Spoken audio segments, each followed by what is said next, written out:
Today we're continuing our Avengers read through Avengers Taking Aim. This is volume 26 of the Avengers Epic Collections, 1994 to 95.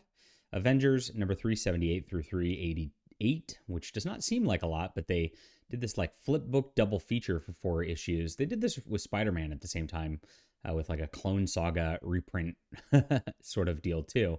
A Vision miniseries here for 4 issues, and Captain America 440 through 4041, which has the namesake story. Starts out with some weird stuff with the Avengers. You got like Deathcry and Vision, and Shatterstar shows up for a couple issues and it kind of goes crazy on people as they're off and investigating things, and eventually Shatterstar just kind of leaves. It's kind of an odd setup at the beginning here.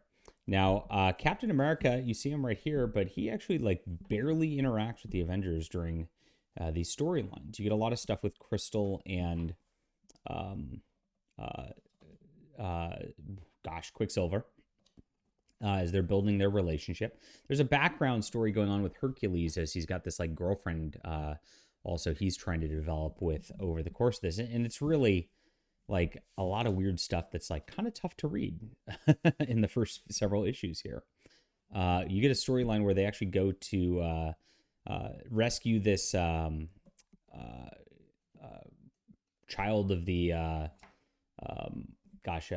what's that Counter-Earth person? I can't remember the name of it. And they actually have to end up dealing with that at some point too. And you know, they're small, they're weird stories. And it's like, okay. And it's not a lot of the characters that like you love and know with the Avengers through the course of this.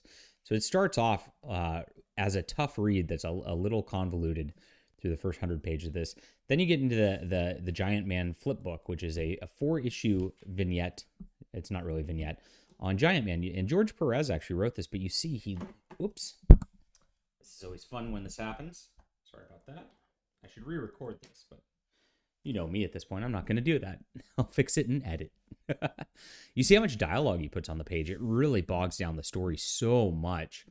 But basically, Janet is at a therapist for everything that's going on. There's something weird going on with the Pym particles, and a bunch of people get hit with the Pym particles at some point, and eventually Giant Man has to deal with this like conspiracy around the Pym particles to cause problems. And eventually he gets out of it, figures it out, and that's that. So 4 issues, very slow read.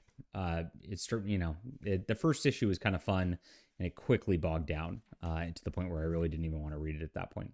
We get back into, here's the Shatterstar issue I mentioned. It was a little further along than I actually thought it was. And it just is Crystal and Quicksilver dealing with Shatterstar. Very odd. Then you get into the Vision miniseries. And even those Vision miniseries, like Warcry's in it, like he's kind of like got some personalities trapped inside of him, and he's trying to figure out who he is. There's this like anti-Vision, and like everybody's been, even Ultron has had his personality manipulated through the course of this. And Vision kind of solves the mystery of where he's at. This is very fun. I enjoyed this quite a bit. And a lot of lore as the background here. You can see the art's kind of getting into that 90s style a little more than it is for the normal Avengers stuff. And that starts to creep into the Avengers main line here. You got Mike Deodato Jr. doing most of the actual Avengers stuff. This is actually done by Manny Clark, who I'm not familiar with, but he's got that 90s look down pretty well. And this 4-issue miniseries, it read like an Image comic. It really did. And it ends with Vision quitting the Avengers at the end of it. Warcry's got like admits that she has like some like crush on Vision too, but Vision just kind of goes away. And so we've gotten a lot of Avengers quitting. We got Cersei gone, we got the Black Knight gone, we got Vision gone now. Who's next? And what are they doing with this? Captain America is not around, and because of his things that are happening in his own book. Iron Man's off, I think, in Force Works at this point. So you've got like who is actually left? It's just like Crystal, Warcry, Quicksilver, Hercules, I guess Giant Man. I mean, very odd lineup at this point. That's like a lot of like C-list characters, if anything. Now we get into this deal here. Mike Diodato is the one doing the art here of course, Marvel fame, big time. Oh, Black Widow is also in there also. And there's this weird stuff going on in the background, like Giant Man has been in love with this girl, and of course Hera from the Greek gods is now trying to screw with him. And eventually Zeus shows up, and this girl was made just as a construct, just to mess with him, and she just evaporates into thin air, and that just ends the plot line. He has the sads for the next few issues. And a lot of these are just vignettes on like one character. Over the last like 10 issues, it's like, we had a storyline that deals with Giant Man. We have a storyline that deals with the Greek gods. We have a storyline now that deals with Black Widow, as Ivan gets kidnapped and hurt, and she has to go deal with that. And this ends up kind of making its way into things as S.H.I.E.L.D. is seeing some things going on in an island.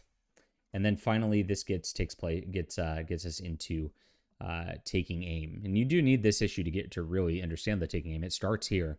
Red Skull shows up. They're out in the Arctic somewhere, and there's this like aim base, and there's this mystery of like what's going on here. There's an island that's also been exploding with volcanic activity where Captain America's gone. And the Avengers have to get themselves out of here. And Red Skull is looking for the Cosmic Cube, which AIM has. This is an old AIM base. And they got to get out alive, basically. And you see that the art changes at this point to being full bleed art all the way around, rather than like what it was like the old school sort of Marvel House style, 80s style. Now it's really progressing into the 90s. So they really are going full image comics here. And they do it with like the boobs and butts on the girls and the muscles on the guys too.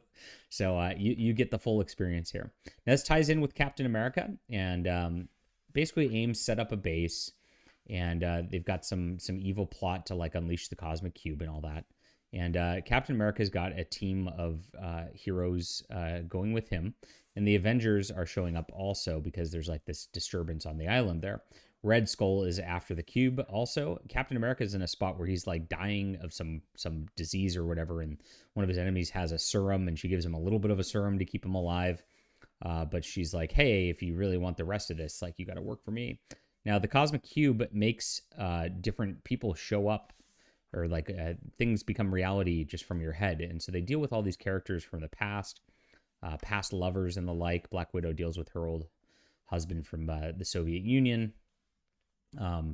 We get a return of Hercules' girlfriend. We get a return of Bucky for a little bit. And it turns out there's these like adaptoid constructs out there. And of course, a lot that we find out finally, the plot is to bring back MODOK. And what a cool splash page right here. I think this is really cool. This is peak 90s for sure, but it's awesome. It's a lot of fun. And MODOK lives, and of course almost dies, gets trapped in like this like cosmic thing, which is a doorway, gateway, whatever it is, that gets kind of stuck, and it's going to be where the Cosmic Cube originates from.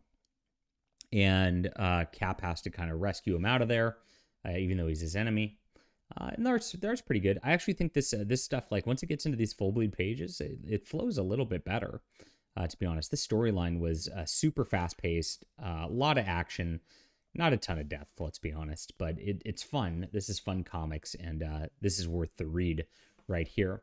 Now, the Adaptoid plugs the hole in the cosmic whatever that threatens the Earth, and the one that was Bucky, and then that ties into Captain America, and he sacrifices himself to save everybody at the end of this. It's kind of how it goes. So I hate these though. These things, the sideways pages. Gosh, that's one thing that should never come back to comics. It's one of my least favorite things in the whole world. But the Avengers get involved. Falcon and a couple of side characters from Captain America get involved as well. And we just have epic, drawn out battles where, like, it's pretty good. And that's the end of that. So overall, like, once it hit the Vision miniseries, like, it just kind of picked up and got a lot better, which is about halfway through the book. But the first half was a slog to get through, especially those Giant Man issues written by George Perez. Now, I usually like George Perez, but gosh, that was not working out. And so this is a mixed bag. I call it like a 6 out of 10 overall, slightly below average. And that catches us up on Avengers, at least towards the end of the run so far. Leave a comment down below with what you think about this. Hit that like and subscribe button. We'll be back soon.